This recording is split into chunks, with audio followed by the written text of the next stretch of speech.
Hello, everyone. I know all of the news are about the Kursk incursion, and we're going to talk about the Kursk incursion, I promise. But before we talk about that, because there's a lot of stuff about that, let's talk about other things outside of that. So, this was one of the topics.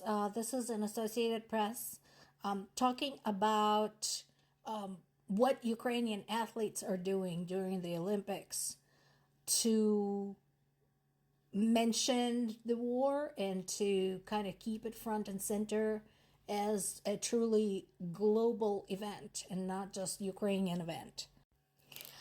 I know this is kind of, counterintuitive because historically Olympics were supposed to be a break from all of the wars, but unfortunately we don't live in that kind of time. We still have war going on in the Middle East. We have horrible unrest with casualties going on in the UK. We have other things happening all around the world, and the war in Ukraine still continues. So humanity has not evolved yet to a point where it can lay down the arms everywhere and not take advantage of the fact that their opponents had laid down the arms for 2 or 3 weeks. So, since that is the case, Ukrainian Olympic athletes are being the worthy representatives of their country. The fact that Ukraine had a big enough Olympic team to enter, and not only that, but managed to win medals, including gold medals, that is just mind-boggling in and of itself, considering the circumstances. So I respect what they're doing, what they're talking about, the interviews they're giving, and so on and so forth. They're just serving their country.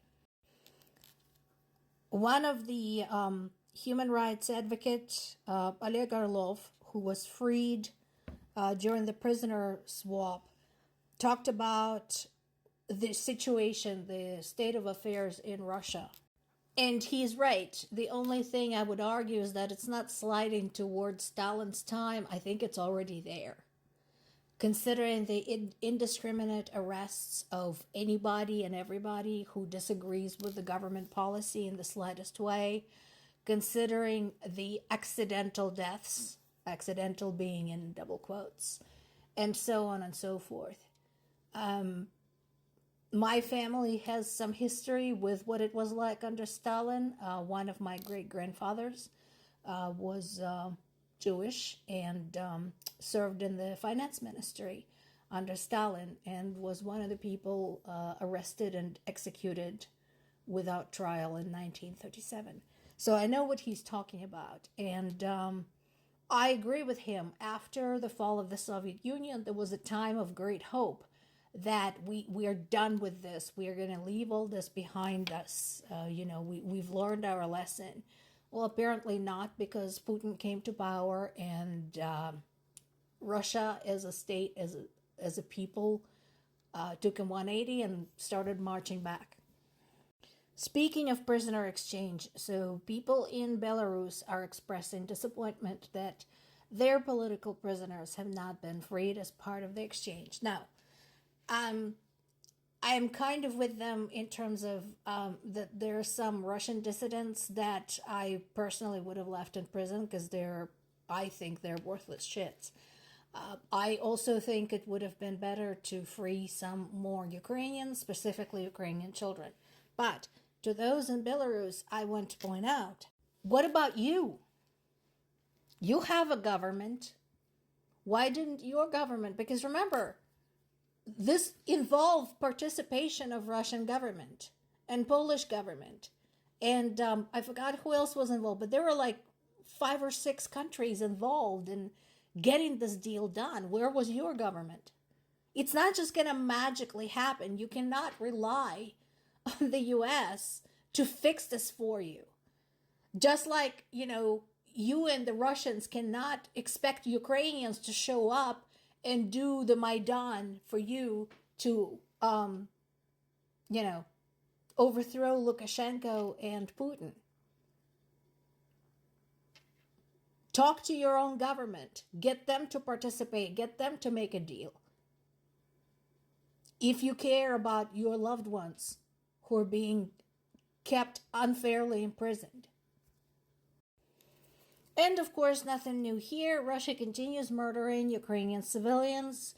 This was during an airstrike on Kyiv region, during which a 35-year-old man and his 4-year-old son were killed. As it often happens, the strike took place overnight.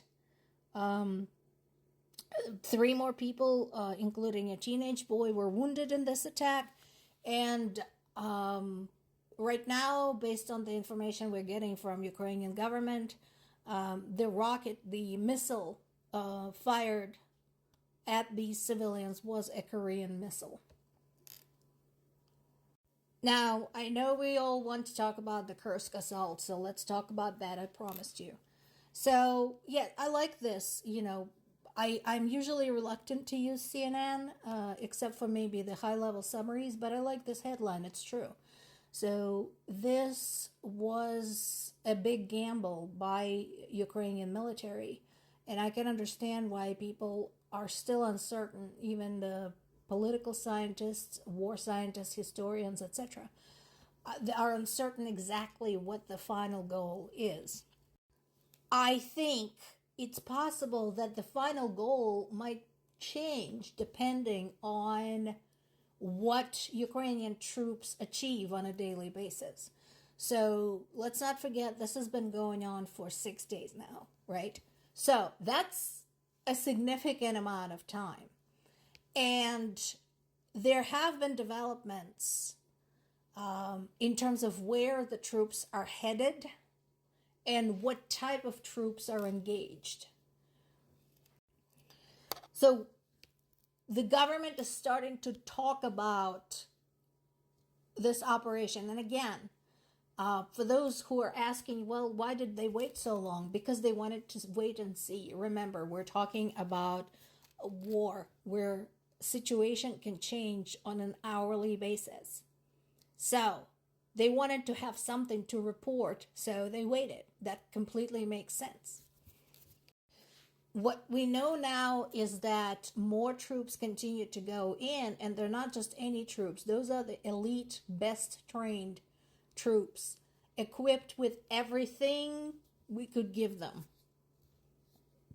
This includes everything Ukraine could give them, everything allies could give them, everything. Russia, at least finally, is having the good sense to start evacuating civilians. So far, the number is up to 70,000 people. And again, how does it feel, Russians? How does it feel to be running? And keep in mind, what they don't realize is that Ukrainian soldiers are not like Russian soldiers. They don't lock up little girls in basements in order to rape them. But they're assuming that Ukrainian soldiers are going to treat them the same way Russian soldiers treated Ukrainians, so that's why they're running. The pocket of the incursion at this point is at least 35 miles long and about 15 miles deep.